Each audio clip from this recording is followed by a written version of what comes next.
Why on earth are you here? What is the reason that you even walk on the face of this earth? What is the grand purpose of it all? Have you thought of some of these questions?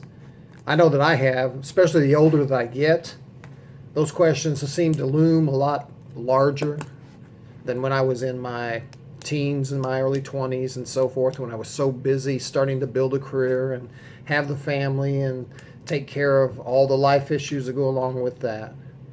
We tend to get a little bit more reflective the older we get. And those questions are questions about our own personal significance.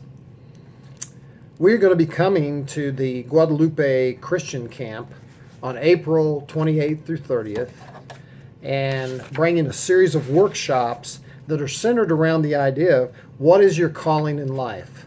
Hi, my name is Mike Worth. I'm from Abilene, Texas. And Jim Clark and I are going to be coming over and heading up this Train the Trainer session.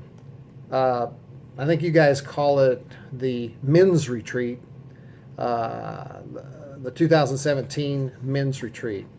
And Jim and I are not preachers.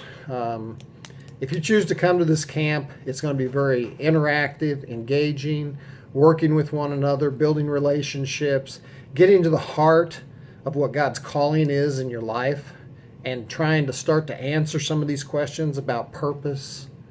And actually, it's going to end up being a team building process as well, because those of you that have named Jesus as the one that you follow, you are self-avowed in the sense that you are part of Team Jesus. And as I look at Team Jesus and the way that he went about building his team that he had in place for just 3 years, he had a guy on his team that was a tax collector, in cahoots with the Romans, the hated Romans.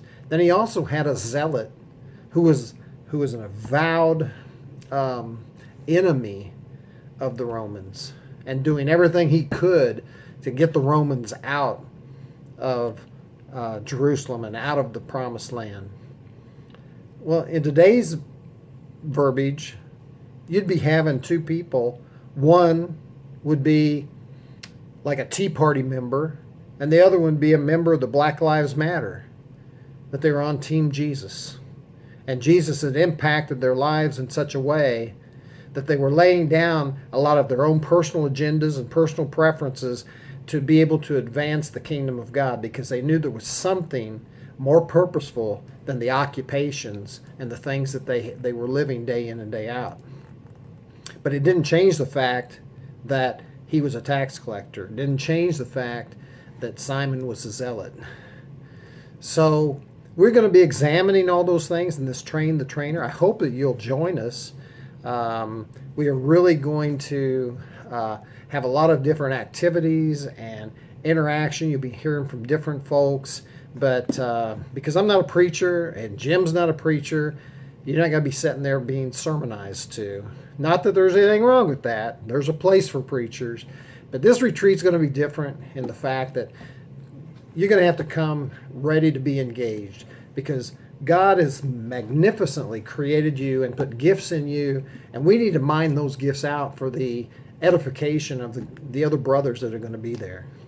So I hope that you will consider coming and talk to your friends and say the same thing that when Andrew talked to Nathaniel and some of the people about how he had met the Messiah, and they had questions for Andrew, and Andrew says, come and see. And that's what I'm going to suggest to you. Come and see. And I hope to see you at the end of April, and we'll have a great time together. Thanks, guys. Bye-bye.